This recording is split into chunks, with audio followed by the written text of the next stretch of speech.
Donc, regardez mon enfant comme Dieu le veut, en fait. Euh, Rapidement, comme ça, là, juste une seule maman, celle qui se sent, voilà, prête à partager par rapport à ça. J'ai juste une question, en fait. En ce moment, par rapport à tes enfants, en fait, quel est ce comportement que peut-être un enfant en particulier, parmi tes enfants, a et qui te fait sortir de tes retranchements, en fait? Est-ce qu'il y a un moment qui veut rapidement partager? Vraiment, on n'a pas beaucoup de temps. En une minute, il se lance. Bon, je vais me lancer rapidement. Je ne sais pas si ça doit être partout dans les familles, mais moi, ce qui me dérange vraiment, qui me fait sortir, c'est d'avoir l'impression de toujours devoir me répéter. Mhm, Et que c'est pas le fait de te répéter qui est un problème, mais c'est d'arriver au sommet, au summum dedans. C'est quand on sent que tu rougis, que tu débordes, que la colère te lit déjà vraiment dans tes yeux, qu'on commence à prêter attention sur ce que tu dis. Ça, là, ça me sort vraiment de mon retranchement. Versus la même tâche que tu peux donner à un enfant quand tu vas voir, quand il a besoin de quelque chose, de cet pas en particulier, quand il a besoin de quelque chose, tu vois comment il se met au pas, il est discipliné, il fait tout comme il veut, un peu comme s'il essayait de te corrompre mhm. pour avoir cette chose. Fait que oui, ça c'est un élément qui me fait vraiment sortir Dans ces de mon... moments-là, ma deuxième question, dans ces moments-là, comment est-ce que tu vois ton enfant, en fait? Qu'est-ce que tu te dis dans ces moments-là, en fait, par rapport à ton enfant? Euh, honnêtement, est-ce que je peux te répondre? Je suis plus concentrée sur ma collègue que je sais même pas si je vois quelque chose, si je peux te dire quelque chose. Mais j'ai l'impression j'ai l'impression, je sais pas si c'est moi qui descends me mettre à son niveau ou c'est lui qui est monté se mettre à mon niveau. Mais j'ai l'impression qu'on est comme deux personnes égales là. Et Est-ce qu'il te défie voilà. quoi? Que l'enfant J'oublie te défie quelquefois ton que c'est autorité, l'enfant. c'est ça? Tu as l'impression que l'enfant défie ton autorité? Exact, oui. Oui. OK. Bon. OK. Et donc, comment dire, maman Sandrine, nous sommes tous des enfants de Dieu. Est-ce que tu penses que, comment dire, vraiment dans ta façon de fonctionner comme tous les jours, là, tu fais toujours vraiment tout ce que notre papa attend de nous? Honnêtement, non. Et comment tu penses que malgré tout ce que tu fais là, comment est-ce que notre Père te perçoit en fait? Comment est-ce qu'il te voit? Euh, honnêtement, quand ça me plaît, puisqu'on parle de moi, quand ça me plaît, quand je, quand je vais aller vers lui pour faire une demande ou pour un besoin, quelquefois j'oublie même que je fais des choses qui ne sont pas correctes. Et puis, dans ma façon même de demander pardon, quelquefois, un instant. Mon Dieu, c'est une chicane de télécommande, excusez-moi. Mhm. Bref, donc j'ai l'impression de faire aussi souvent comme mon enfant, là, donc d'être plus portée par ce dont j'ai besoin que par ce que je dois faire au quotidien. Voilà. Ok. En fait, je vais vous reposer ma question autrement. Est-ce que tu penses que justement le fait qu'on ne puisse pas faire toujours ce que notre Père veut change quelque chose à sa façon de nous voir? Euh, Honnêtement, non. ok. Donc, ma question pour vous, les parents, aujourd'hui, c'est, et si au lieu de voir les bêtises, le caractère difficile ou les défauts de vos enfants, vous pouviez voir ce que Dieu voit, lui. Donc, le but de cet enseignement, en fait, c'est vraiment de nous amener à dépasser les filtres, la fatigue du quotidien, les frustrations, nos blessures, personnelles et adopter plus un regard divin sur nos enfants, afin de mieux les aimer, mieux les accompagner et mieux les éduquer selon les valeurs, du royaume. Cet enseignement va être principalement basé sur ce passage biblique qui dit, l'Éternel ne considère pas ce que l'homme considère. L'homme regarde à ce qui frappe les yeux, mais l'Éternel regarde au cœur. Alors, je vais remettre rapidement le contexte dans lequel le Seigneur a dit ces paroles. Maman Julie, tu pourras compléter si j'ai pas, du moins, si tu estimes qu'il y a des choses à compléter là-dessus. Mais ça, c'est lorsque Dieu envoie le prophète Samuel pour oindre le futur roi d'Israël, en fait, après le rejet de Saül. Donc, et quand Samuel arrive, il va voir Eliab, qui est le frère de David. Voilà, c'est un monsieur qui est fort, impressionnant, qui a une certaine prestance, en fait.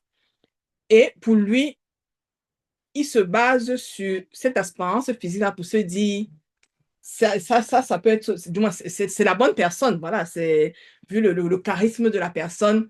Voilà, il a le charisme d'un roi, en fait. Et là, Dieu l'arrête et lui dit, ne prends point garde à son apparence et à la hauteur de sa taille. Car l'homme regarde à ce qui frappe les yeux, mais l'Éternel regarde au cœur. Qu'est-ce que ce verset-là signifie?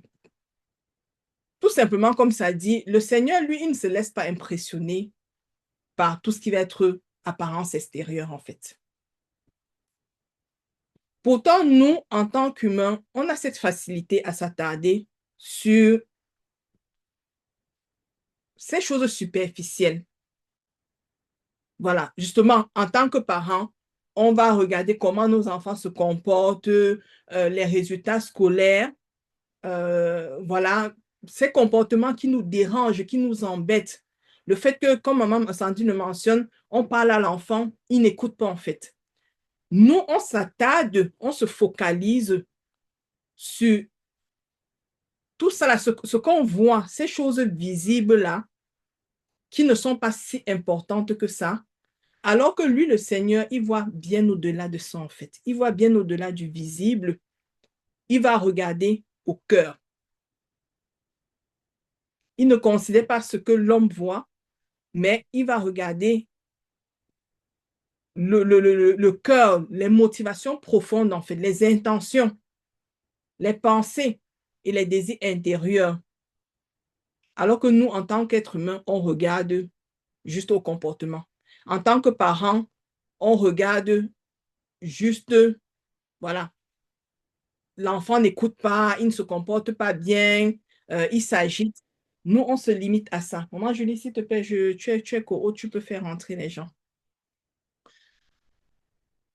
Un enfant peut avoir un comportement difficile à l'extérieur, comme crier, désobéir, ne pas écouter, mais ça ne veut pas dire que c'est un an. C'est comment dire, il est mauvais au fond, en fait, ou bien qu'il ne veut pas bien faire.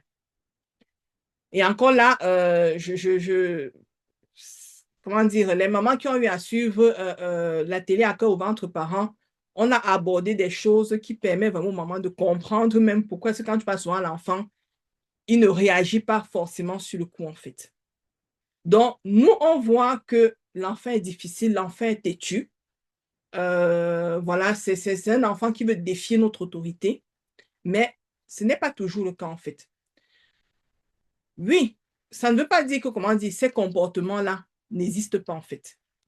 Mais, et si on allait un petit peu au-delà de cela, en fait, aller voir ce qui se passe à l'intérieur de nos enfants.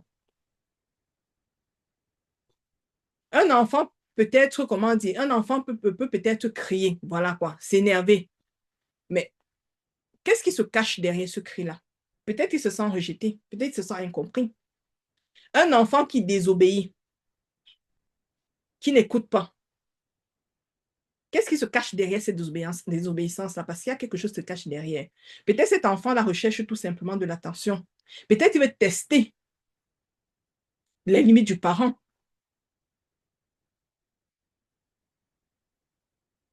Un enfant qui voilà, va se mettre en colère parce qu'il est frustré, qu'est-ce qui se cache derrière? Il n'arrive pas tout simplement à gérer ses émotions, en fait. Il n'arrive pas à gérer ses émotions.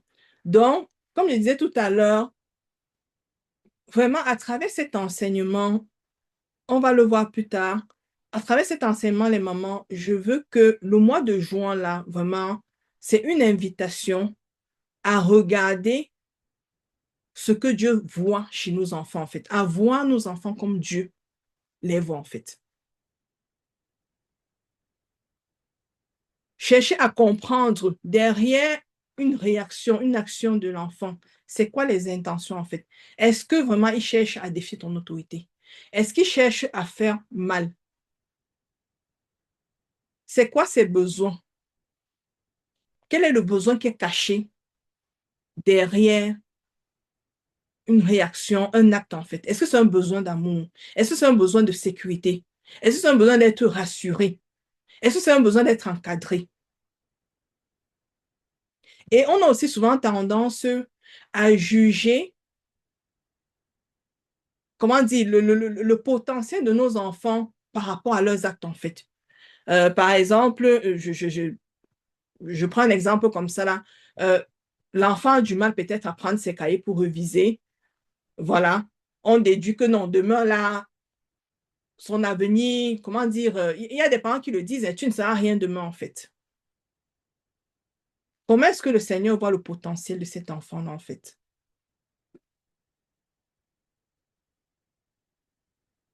Oui, il ne travaille pas bien, il va avoir des mauvaises notes, il risque de ne pas réussir son année. Mais ça, c'est ce que tu vois, chers parents. Ça, c'est ce que tu vois.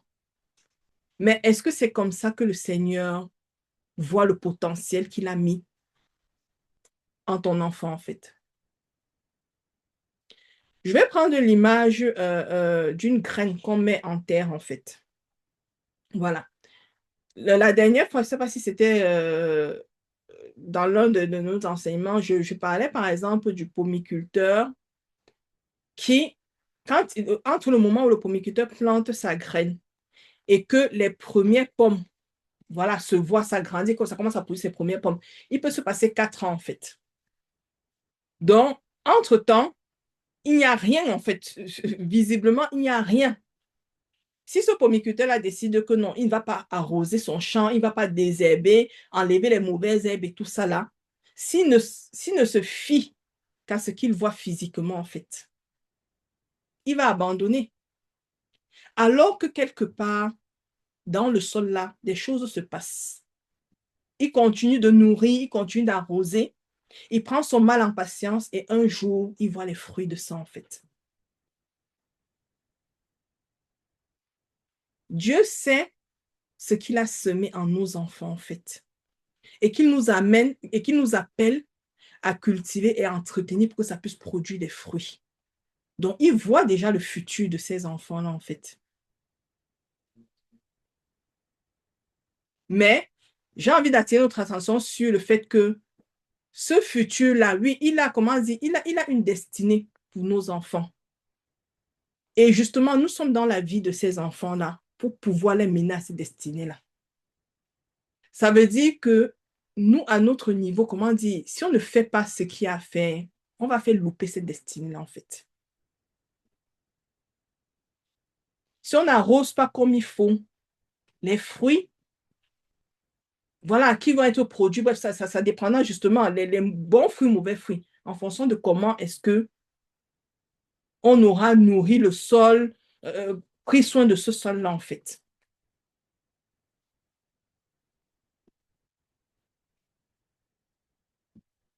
Donc, je vais passer à la prochaine slide.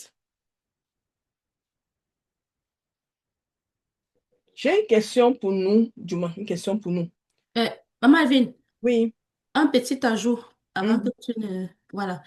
Euh, Juste un petit ajout, les mamans, par rapport à ce que Maman Alvin vient de dire.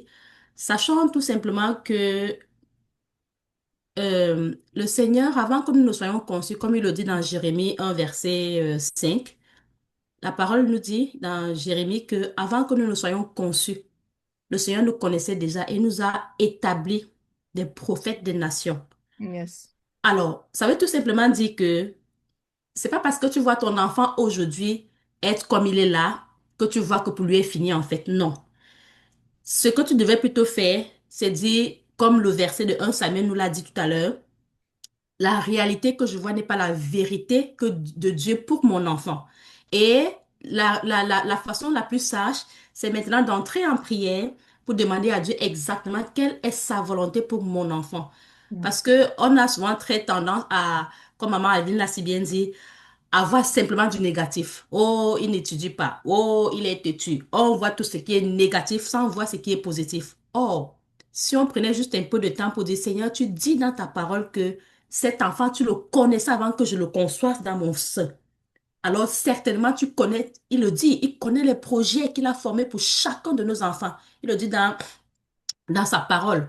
Alors maintenant, il nous revient, nous, parents, d'aller chercher exactement quels sont ces projets pour nos enfants et les instruire selon ces projets-là. Parce qu'on ne va pas leur imposer, comme je l'ai dit l'autre jour, leur imposer nos choix, nos désirs. Non. Parce ils ont une destinée. On a notre responsabilité en tant que parents, c'est de rechercher la volonté de Dieu pour ces enfants-là et les conduire dans cette volonté-là. Sinon, on sera tout simplement en train de les induire en erreur. Donc, c'est très important de ne pas juste se figer, s'arrêter sur ce qu'on voit avec nos yeux physiques, mais essayer d'aller plus loin en cherchant le plan ou la volonté de Dieu pour ces enfants-là et pouvoir travailler pour qu'ils puissent atteindre ce plan-là. Mm. Merci. Merci, maman, pour l'ajout.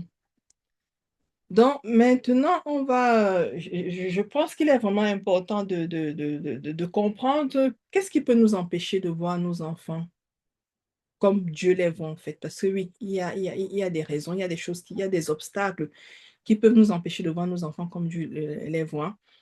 La première chose, ce sont nos croyances limitantes, en fait. C'est quoi une croyance limitante? En fait, c'est une fausse idée qu'on se fait, qu'un parent peut avoir de lui-même, de l'éducation qu'il peut donner à son enfant, en fait, et qui empêche ce parent d'agir de la bonne façon ou d'avoir un regard bienveillant sur son enfant, en fait. Comme je disais, par exemple, la dernière séance, à maman Sandrine, c'est pas pour te pointer, mais on est en train d'apprendre là, c'est que du peu que maman Sandrine nous disait, voilà quoi, on peut comprendre de l'inquiétude. Oui, on est dans un pays de blancs. Toi, tu vas te pointer là en tant qu'avocat. Euh, voilà, qui va peut-être prendre un avocat noir. Bref, voilà. Donc, je t'avais dit, il y a un peu de croyances limitantes en fait. Donc, souvent, on se fait des fausses idées de, déjà, de comment est-ce qu'on se perçoit ou bien même de l'éducation qu'on doit donner à nos enfants en fait. Et il faut tenir aussi compte du fait que le modèle d'éducation que nous n'avons pas avoir reçu, voilà, va impacter notre façon finalement de voir nos enfants, de comment les éduquer en fait. Par exemple, un parent qui a grandi dans une famille où, comment dire, la perfection, c'était le standard. On pense souvent que la perfection, c'est une qualité, c'est un défaut, hein. L'excellence, oui, tu donnes ton meilleur, mais la perfection, ça n'existe pas si ce n'est que le Seigneur, en fait. Donc, si tu as grandi dans une famille où on te fait croire que, du moins, comment dire, vraiment, il fallait être parfait, dans ton éducation avec tes enfants, tu vas porter, comment dire, tu vas porter des lunettes, c'est comme des filtres en fait, où tu vas demander cette perfection-là à ton enfant en fait. Si tu as grandi dans une famille où l'enfant doit obéir au doigt et à l'œil, sans réfléchir aux parents, tu vas demander, tu vas vouloir reproduire la même chose chez ton enfant en fait. Or,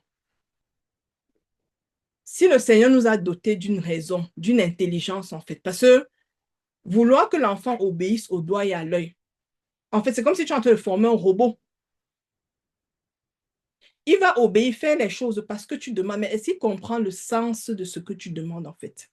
Est-ce qu'il comprend pourquoi est-ce qu'il doit faire ces choses-là, en fait? Donc, nos croyances limitantes, notre éducation peut nous amener à ne pas voir nos enfants comme Dieu les voit, en fait. Dernièrement, je discutais rapidement, je partage ce témoignage, comme ça on va avancer. Je discutais avec la maman qui a gardé mes jumelles pendant le 5 années de garderie. Oui, elles sont arrivées là-bas, elles avaient 1 an. Oui, là, 5 années de garderie, on va dire. Non, 4 années de garderie. Et elle me disait, de plus en plus, elle voit de cas d'autisme à l'école. Et justement, je discutais avec elle un petit peu pour savoir comment est-ce que ces enfants-là sont pris en charge ici dans le système canadien. Et donc là, elle m'expliquait par exemple qu'ils ont eu un parent où ils ont détecté, ils ont commencé à voir les signes chez l'enfant très tôt.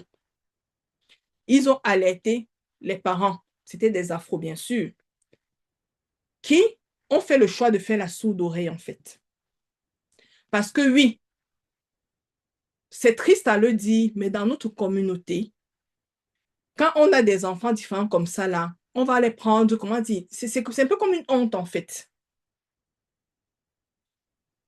On le ressent un peu comme une honte. On va traiter ces enfants-là de fous. Voilà, quand on les met à part. Donc, ces parents-là, ils n'ont pas accepté au moins de faire cette démarche-là, en fait.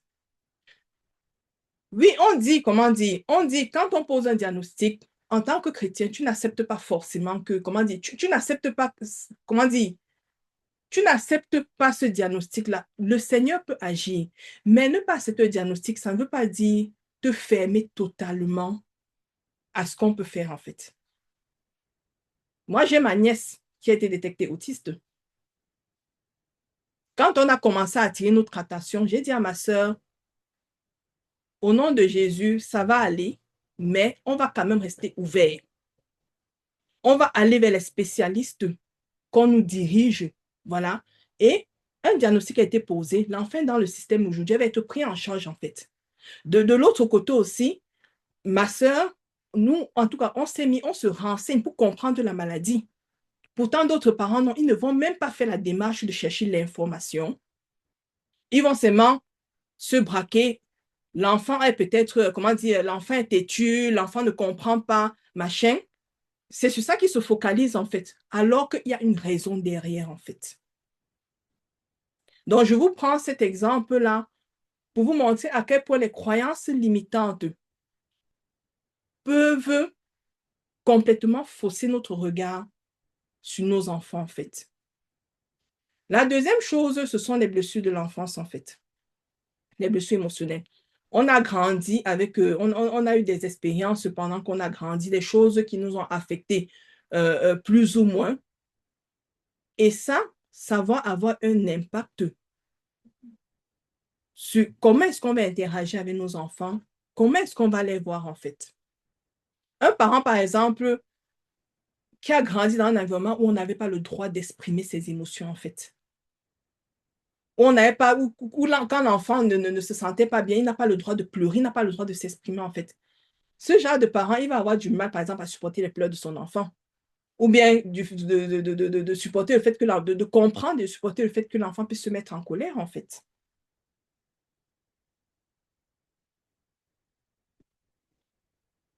Autre chose qui peut nous empêcher de voir nos enfants comme Dieu nous voit, ce sont les attentes de la société. On vit dans une société où on veut des enfants bien calmes, bien élevés, des enfants brillants, parfaits, qui se comportent bien en public. Voilà. Du coup, ça met une pression aux parents, en fait. Tu vas avoir un parent qui soit avec son enfant. Dès que l'enfant se comporte un peu un genre, l'enfant, le parent, il a honte, il se sent gêné, en fait. Il se sent gêné. Il se limite au comportement, comment dire, à comment l'enfant se comporte, en fait. Mais une fois de plus, derrière ce comportement-là, qu'est-ce qui se cache, en fait? Qu'est-ce qui se cache?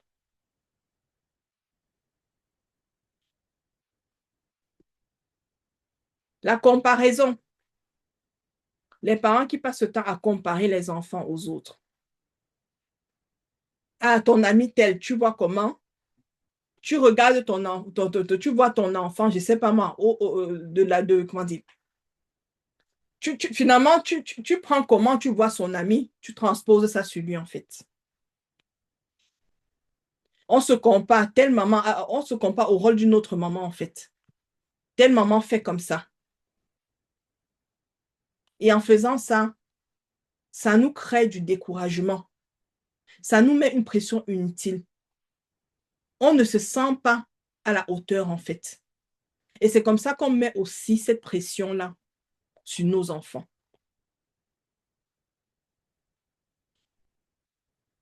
Le Seigneur, en tant que notre Père, ne nous juge pas, ne nous évalue pas, comment dire, sur les standards humains, en fait. Il va bien au-delà. Et nous devons apprendre, on verra comment plus tard, nous devons apprendre à voir aussi au-delà de nos critères humains, en fait. La dernière chose qui peut nous empêcher de voir nos enfants comme on devrait les voir, c'est la peur d'échouer, en fait, en tant que parent. On se dit, voilà, si malgré tous nos efforts, tout ce qu'on fait, on rate quand même l'éducation de nos enfants. Cette peur-là, ça peut nous amener à être, soit totalement de se retirer, laisser abandonner, voilà, ne pas essayer, ou bien d'être dans le sur-contrôle, en fait.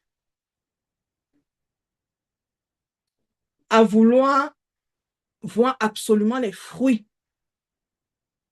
tout de suite. Nous, en tant que parents, on a tendance à, comment dire, l'éducation, c'est comme une performance, en fait.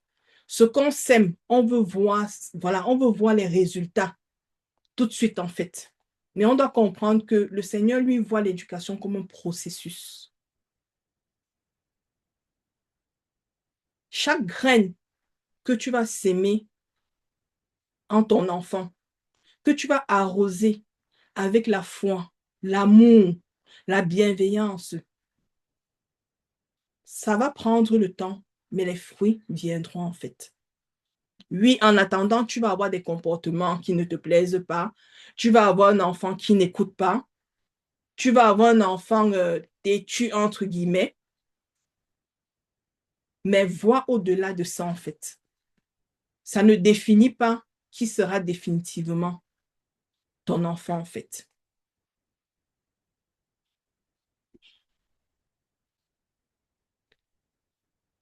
Je voudrais mentionner un point, ça c'est par rapport au développement personnel, c'est de comprendre que nos enfants, en fait, ne sont que le reflet, ne sont que nos miroirs, en fait. Ce qu'on va critiquer chez nos enfants, en fait, montre juste quelque chose qu'on doit travailler en nous, qu'on doit guérir en nous.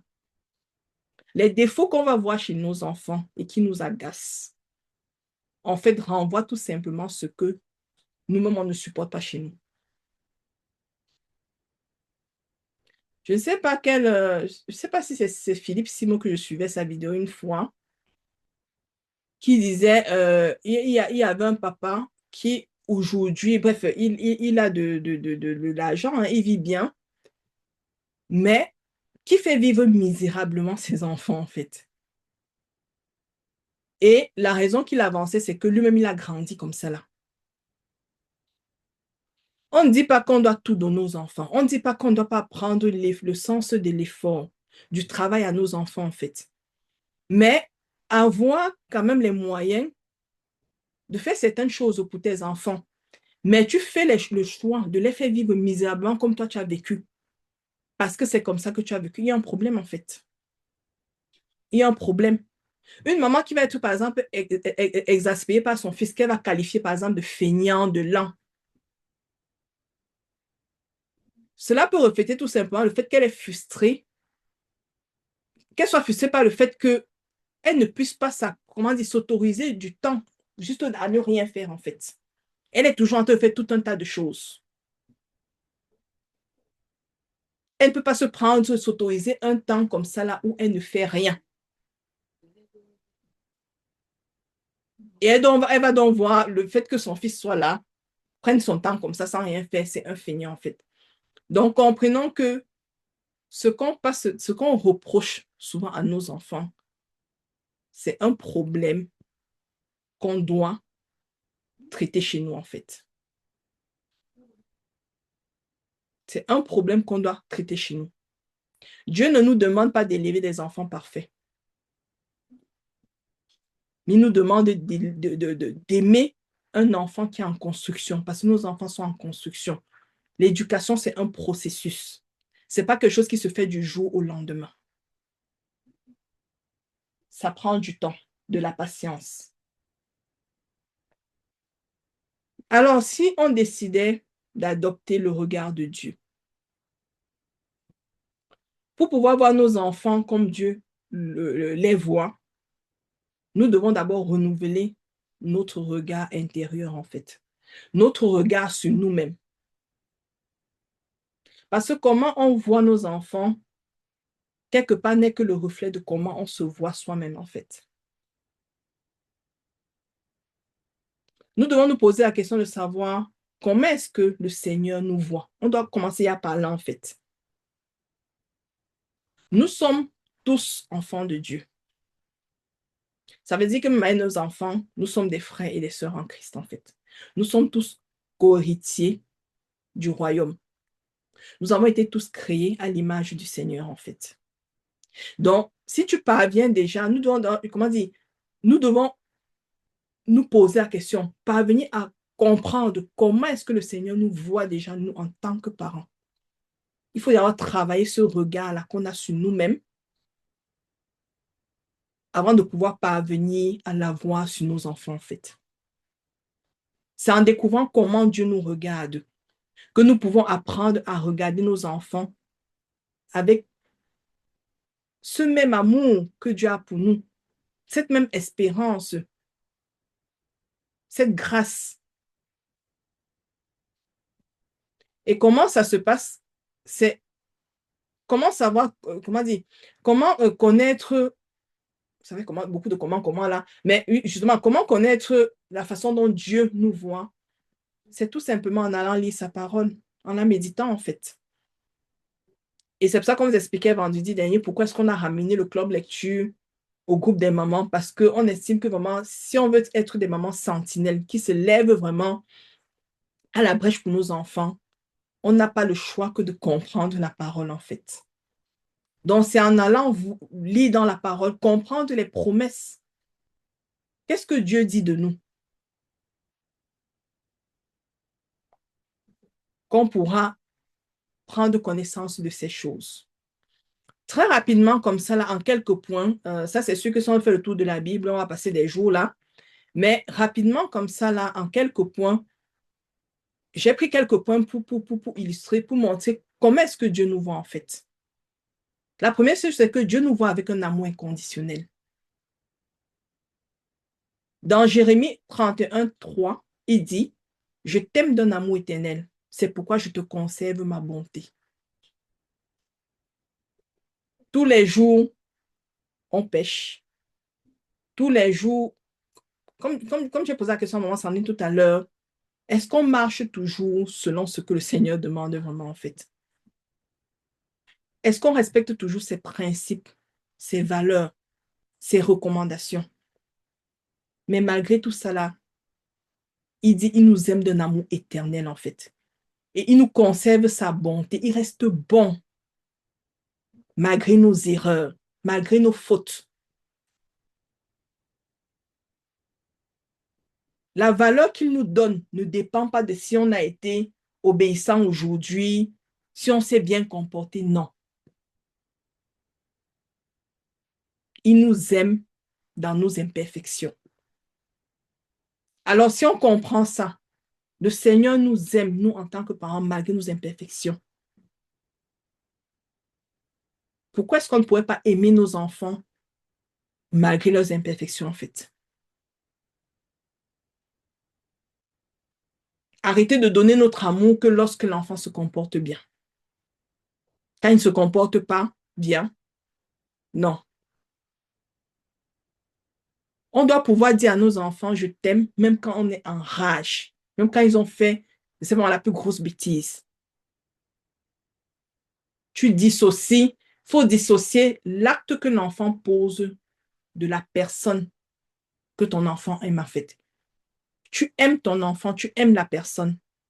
Tu peux réprimer l'acte, oui, mais tu aimes ton enfant en fait. Mais on a souvent tendance à tout mélanger.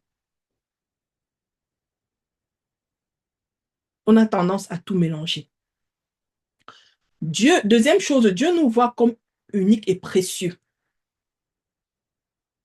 Dans Ésaïe 43, 4, il dit, tu as du prix à mes yeux, tu es honoré et je t'aime. Nous avons la valeur, nous avons de la valeur aux yeux de notre Père, en fait. Une valeur qui n'a pas de prix, en fait. On ne peut pas mettre un prix dessus. Même si on ne se sent pas à la hauteur, même si on ne se sent pas capable, le Seigneur nous dit quand même que nous sommes précieux pour lui. Nous sommes importants pour lui, en fait. Alors, pourquoi en tant que parents, nous ne pouvons pas poser le même regard sur nos enfants? Ils ne parviennent pas à faire ce qu'on demande. Est-ce que ça doit changer la façon dont on les regarde, en fait? Le prix qu'ils ont à nos yeux.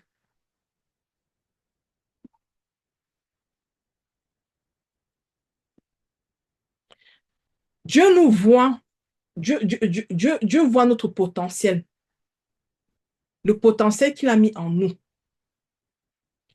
Il ne regarde pas, il ne se fie pas à ce que on est capable de faire maintenant, en fait. Ça se trouve, on ne réussit pas. On essaye des choses, on ne réussit pas, en fait. Mais il ne se limite pas à ça, en fait. Il sait le potentiel qu'il a mis en nous. Il sait ce que nous sommes appelés à devenir, en fait. Dans 1 Samuel 16, 7, comme je disais tout à l'heure, il regarde au cœur, les motivations, les intentions, en fait. Il ne s'arrête pas au fait que actuellement on ne se comporte pas de la bonne façon ou bien qu'on échoue. Non. Il voit à ce potentiel qu'il a mis en nous. Donc, toi, cher parent, l'école va peut-être te convoquer, te dire que vraiment les résultats scolaires de ton enfant, c'est catastrophique. Euh, c'est pas pour lui, peut-être fini pour le système scolaire. Au lieu d'aller te poser, je ne sais pas moi, aller au pied de ton père pour essayer de comprendre, tu vas convoquer toute la famille pour que vous discutez dessus, vous criez toute la soirée, je ne sais pas moi, sur l'enfant. Non, ne te limite pas aux notes que tu vois. Ne te limite pas aux difficultés que tu vois. Oui, elles sont là. On ne demande pas d'ignorer ces difficultés. Mais comme maman Julie l'a dit tout à l'heure, c'est d'aller dans le lieu secret et demander au Seigneur, oui, il y a ces difficultés-là. Je fais comment? Donne-moi la sagesse, donne-moi la direction divine. Mets-moi les bonnes connexions sur mon chemin qui pourront m'aider, en fait. Parce que oui, on ne s'attend pas toujours à ce que tout soit fait de manière miraculeuse, hein. Non. Le Seigneur utilise, voilà, les hommes, les situations, voilà, pour nous parler, pour nous aider, en fait. Donc, priez pour qu'il nous mette les bonnes personnes qui vont nous aider à débloquer cette situation, en fait.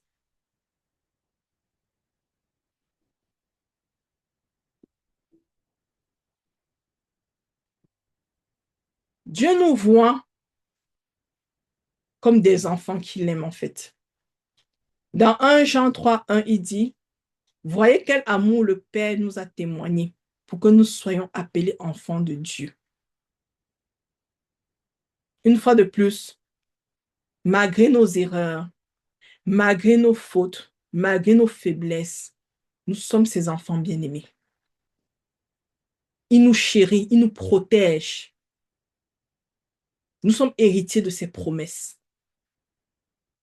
Ce n'est pas parce qu'on pose un mauvais acte qu'il nous déshérite en fait. Avec amour, il nous ramène. Il fait tout pour nous ramener à lui.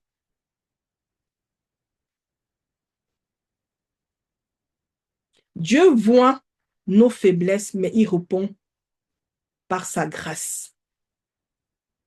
Dans 2 Corinthiens 12, 9, il dit, ma grâce te suffit, car ma puissance s'accomplit dans la faiblesse.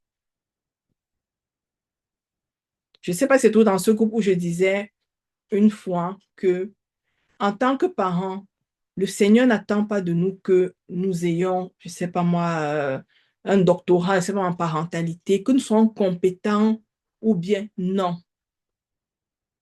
Justement, il prend les faibles au travers desquels il fait exploser sa gloire, en fait. C'est dans nos faiblesses qu'il montre sa puissance.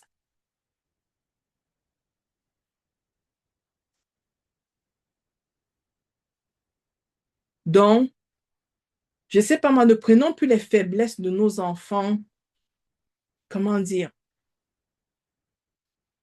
comme quelque chose de dramatique, en fait. Qu'est-ce qu'il peut y avoir de bon dans ces faiblesses-là, en fait? Qu'est-ce qu'on peut faire ressortir de bon dans ces faiblesses?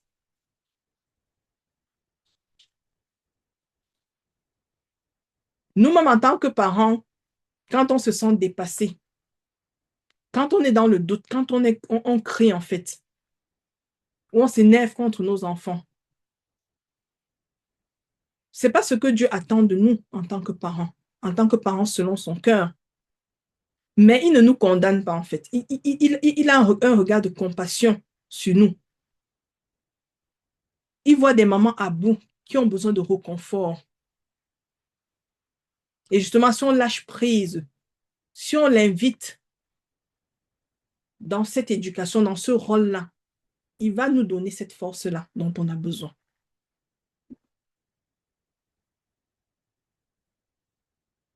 Dieu nous voit comme des créatures merveilleuses.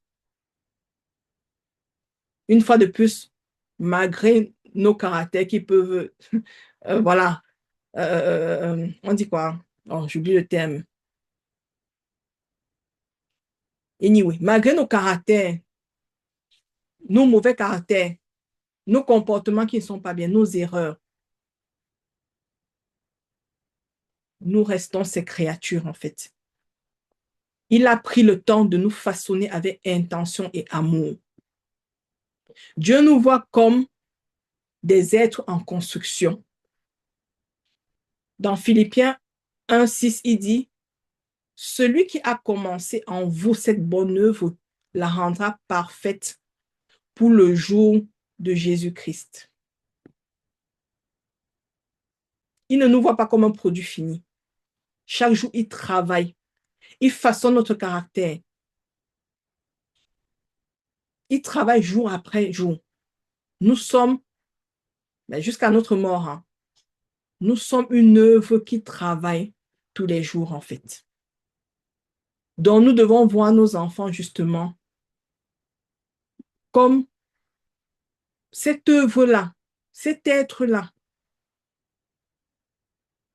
qui est en construction, et on doit œuvrer tous les jours, sans ménagement. On doit travailler, à tendre vers la perfection. Je dis bien tendre, parce que la perfection n'a pas notre Père. Voilà. Et pour terminer, Dieu nous voit comme un canal de sa gloire.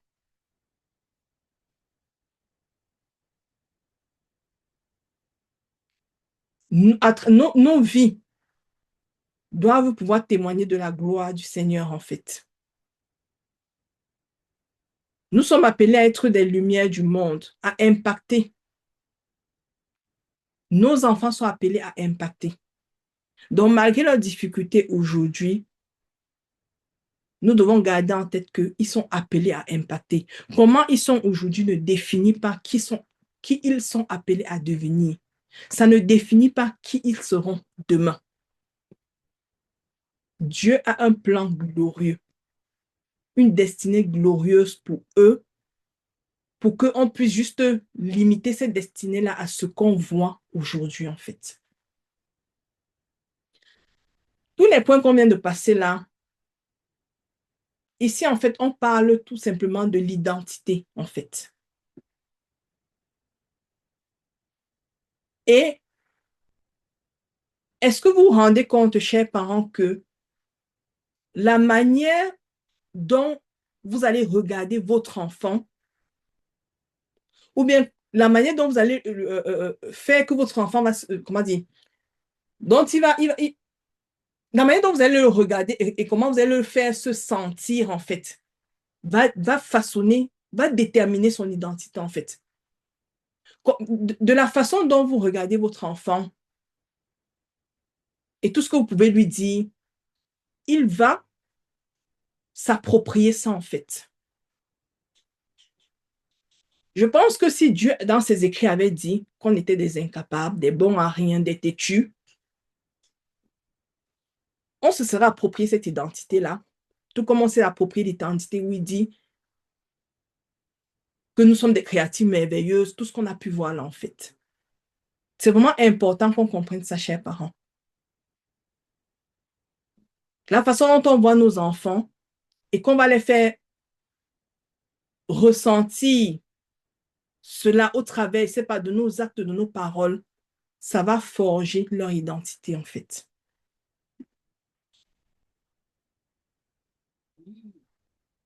Dieu a vu en David un simple berger, un roi, en fait. Si on ne se fiait que à l'apparence physique, on aurait pris l'autre qui a le charisme, voilà quoi, pour être roi. Mais non, il a vu en David l'adolescent un simple berger, un roi.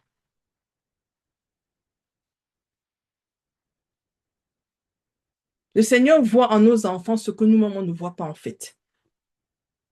Il voit leur identité divine. Il voit leur appel unique, l'appel qu'il a pour leur vie. Il voit leur force invisible. Et ce soir, chers parents, vraiment, je veux nous exhorter à faire tout et tout pour pouvoir voir nos enfants avec les lunettes du Seigneur, en fait. Au lieu de vouloir corriger absolument ce qui ne va pas.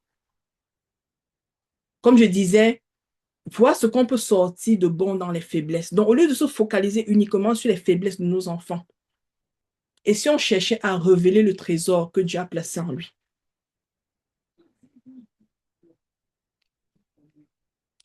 En matière de développement personnel, il y a un effet qu'on appelle l'effet de Pygmalion. Je vais vous montrer une image. L'effet de Pygmalion, ou bien on appelle ça aussi la prophétie autoréalisatrice en fait.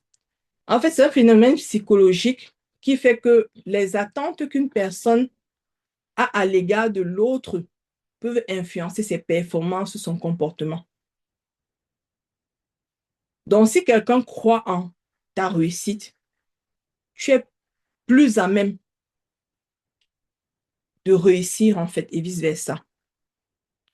Donc, appliquer à la parentalité, ça veut tout simplement dire quoi? La façon dont nous, on se perçoit, les croyances des autres sur nous. Les autres, comment dire, là, je vais dire, la croyance de nous parents sur nos enfants, en fait.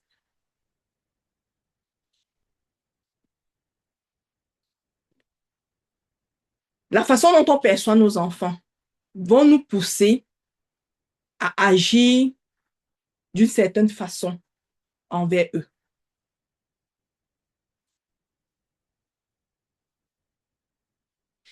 Et ces actions-là vont aller comme renforcer les croyances que les enfants ont d'eux-mêmes. Parce qu'un parent qui va peut-être dire à son enfant tout le temps, tu es têtu, tu es têtu, tu es têtu. L'enfant imprime ça en fait. Tu le perçois comme têtu. Tu vas peut-être avoir une attitude vis-à-vis de ce têtu-là. C'est imprimé à nos enfants. Donc, ton attitude, le fait que tu le dises, ça va renforcer cette croyance-là chez lui. Et du coup, un enfant à qui tu as dit, par exemple, tu es têtu, je ne sais pas moi, tu n'étudies pas, tu ne réussiras jamais, bah, ce sera quoi l'action? Il ne va pas réussir en fait. Donc, si on ne croit pas au potentiel de nos enfants et qu'on est capable de leur dire que tu peux y arriver, voilà, une fois de plus, comment est-ce qu'on les voit, comment est-ce qu'on se comporte vis-à-vis d'eux, ben, ça va déterminer, comment dire, ça va aller s'imprimer en eux. Et ça va déterminer, ben, justement, est-ce qu'ils vont réussir ou pas, en fait? Est-ce qu'ils vont réussir ou pas?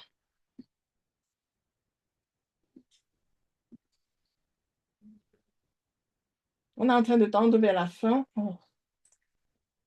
de notre...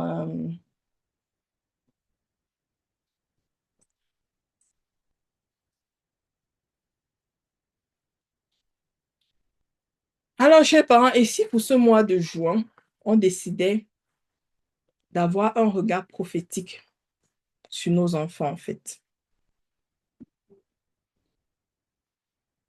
J'ai fait un petit peu des recherches. Un regard prophétique, en fait, c'est tout simplement arrêter de voir nos enfants selon tout ce qu'on peut constater, le constat qu'on peut faire aujourd'hui. Mais les voir selon comment Dieu les voit, en fait. Selon ce que Dieu dit d'eux.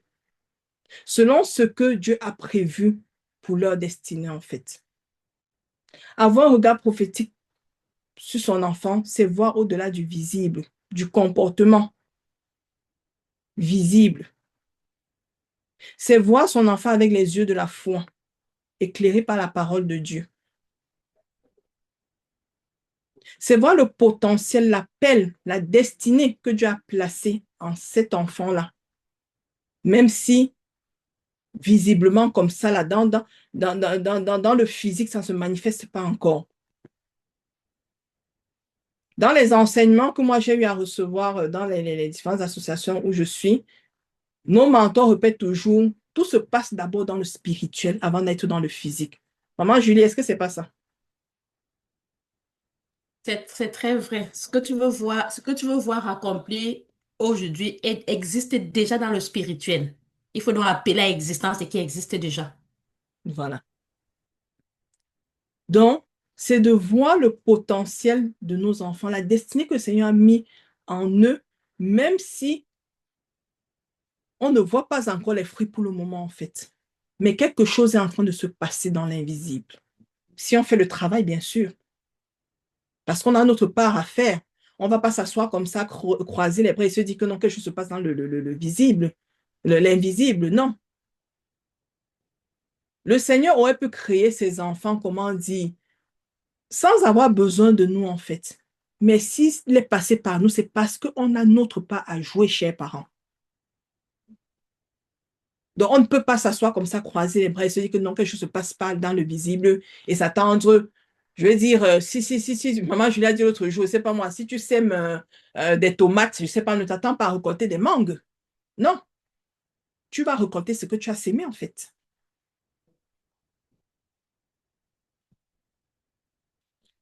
Quand Samuel est venu pour oindre le roi, il a vu ce monsieur plutôt grand, fort, voilà, qui en apparence semblait, avait tout pour être voilà, ce roi qu'il est venu oindre. Mais le Seigneur lui a dit non, ne te fie pas seulement à l'apparence que tu vois en fait. C'est un simple berger, mais c'est le roi en fait. Il est petit, mais c'est le roi. Donc nous devons apprendre à avoir ce regard prophétique sur nos enfants en fait. Avoir un regard prophétique sur nos enfants, c'est ne pas, c'est comment dire, c'est apprendre à ne plus s'arrêter à leur colère, à leur désobéissance en fait. De voir en eux les futurs hommes et femmes de Dieu en construction. De voir en eux le potentiel spirituel que Dieu a déposé. Ce sont des futurs adorateurs, ce sont des leaders, ce sont des intercesseurs. De voir en eux la mission que Dieu a déposée dans leur vie, avant même qu'ils ne soient dans notre sein. Parce qu'il dit, il les connaissait déjà avant même qu'ils ne soient dans notre sein. Avoir un regard prophétique sur son enfant, c'est aussi avoir un regard qui appelle à l'existence ce que Dieu a prévu, ce que maman Julie était en train de dire tout de suite là. Appeler à l'existence ce qu'on ne voit pas encore. Dans l'invisible, ça existe, mais justement, pour que ça se manifeste dans le visible, on doit appeler ça à l'existence. D'où l'importance, par exemple, des proclamations. C'est pas ça, maman Julie. S'il y a peut-être quelque chose, tu vas appuyer à ce niveau-là. Oui, oui, justement, c'est comme si tu as juste comme arraché ça dans ma tête. On a pris un temps on a pris 3 semaines pour nous apprendre à proclamer. Je crois que si vous faites le lien avec ce que maman est en train de dire, c'est exactement ça. Les 3 semaines de proclamation qu'on a faites, c'était justement pour déclarer de façon prophétique ce qu'on veut voir dans la vie de nos enfants. Quand tu dis je proclame et je déclare que mon enfant est la tête et non la queue, en fait, c'est ce que tu veux voir, même si la réalité montre que il est sérieusement têtu, parce qu'on les voit quand même têtu. Mais la vérité, c'est que Dieu dit qu'il est la tête. Alors, quand tu déclares, c'est parce que tu veux voir cela se manifester. Maintenant, parfois on déclare une fois, on se dit, ah ben je déclare, ça ne se manifeste pas. Soyons un peu sérieux. On s'entend que tu vas pas dire une fois aujourd'hui et ça va se manifester. Il faut que tu sois en permanence en train de déclarer ce que tu veux voir. C'est ça que maman Alvin appelle le regard prophétique. Qu'est-ce que je vois de mon enfant? Maintenant, ce que je vois n'est pas forcément ce que moi, maman Julie ou maman Alvin voit. Qu'est-ce que Dieu dit de cet enfant? Et je déclare ce que Dieu dit, non parce que moi je veux. Parce que ça ne dépend que de nous là. Tous les parents voudraient seulement que les enfants soient médecins. Mais est-ce que chaque enfant est appelé à être médecin? J'ai dit non. Hmm. Alors, je vais encore revenir sur ce que j'ai dit tantôt. Je m'en vais chercher ce que Dieu veut pour cet enfant-là. Et c'est ça que je déclare dans sa vie. Parce que chacun de nous a appelé à faire quelque chose de précis. Chacun de nous a été doté des dons et des talents pour accomplir une mission précise. Et c'est donc de notre responsabilité en tant que parents de rechercher quels sont les dons, d'essayer de déceler quels sont les dons de nos enfants. Et quand on décèle ça, on peut mieux les accompagner à faire des bons choix. Choix de carrière, choix de profession ou autre. Parce qu'on a décelé en avance, ils vont pas se retrouver en train de faire 150 000 choses. On commence ici, après on finit là-bas, on est fatigué, on tourne ici. Non. Mais si on a décelé dès le départ, on va carrément mieux les orienter. Et Hmm. c'est ça. Je vais prendre, on t'en vient vers la fin, maman. Je viens de voir ton message. On t'en vient vers la fin, on en a plus pour longtemps. Je vais prendre rapidement, comme ça, pour être plus concret, ce qu'on appelle regard prophétique. Nous, de nos yeux d'humains, par exemple, on va dire, l'enfant est têtu, il a trop d'énergie, en fait. Le regard prophétique dirait, il a une force de caractère pour son appel. Elle pleure tout le temps. Le regard prophétique dit, elle a une grande sensibilité spirituelle, en fait. Il n'écoute jamais. Il est en apprentissage d'écoute et de sagesse. Cet enfant est rebelle. Non, cet enfant a besoin d'être restauré dans son identité. Donc, tout simplement, en développement personnel, en fait, c'est ce qu'on appelle transformer les phrases négatives en phrases affirmatives, en fait, en phrases plus positives. À travers nos paroles, déclarer ce qu'on voudrait voir chez nos enfants, en fait. Parce qu'on passe ce temps à déclarer le comportement qu'on ne veut pas voir, au contraire, on le renforce, en fait. On le renforce. Mais en déclarant, si on veut que ça change, on doit déclarer ce qu'on veut voir arriver, en fait. Donc, avant de terminer, ça, ce sera le sujet de prière. Donc, du coup, les mamans, pour ce mois de juin, j'arrive au terme de mon enseignement là. Donc, pour ce mois de juin, vraiment, le travail à faire, c'est d'apprendre à avoir un regard prophétique sur nos enfants, en fait. De demander au Seigneur de nous aider à voir ce que lui voit en nos enfants et que nous, on ne voit pas, en fait. Oui, on doit demander ce discernement-là au Seigneur, en fait. Se poser, faire une introspection et sans cesse demander au Seigneur, Père, ouvre mes yeux pour voir mon enfant comme tu le vois, en fait. Montre-moi ce que tu vois en lui et que moi, je ne parviens pas encore à voir. Ensuite, c'est de remplacer toutes ces paroles négatives au lieu de s'attarder sur ce qui ne va pas. Remplacer ça par des paroles positives. Remplacer les paroles qu'on a en tant qu'humain par les paroles prophétiques.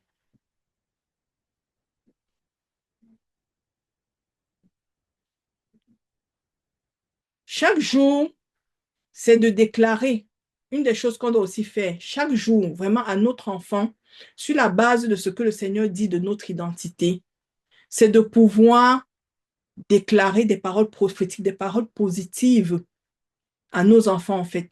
Est-ce que tu sais que tu es la lumière du monde? Est-ce que tu sais que tu es appelé à faire la différence? Est-ce que tu sais que tu es courageux? Est-ce que tu sais que je suis fière de toi? Donc, au lieu d'être toujours comme dans la critique, critique, critique, vraiment ce mois-ci, transformons ces critiques-là, ces paroles négatives-là, à des choses plus positives, des paroles prophétiques qui bénissent, qui encouragent, qui élèvent nos enfants. C'est à travers ces petits gestes-là, voilà, qu'on va pouvoir voir le changement. Donc, voilà les mamans, c'est ce que j'avais besoin j'avais envie de vous apporter comme enseignement ce soir.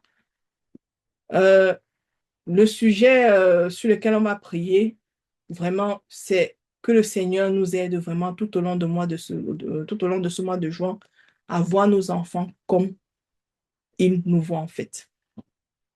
Merci de m'avoir écouté.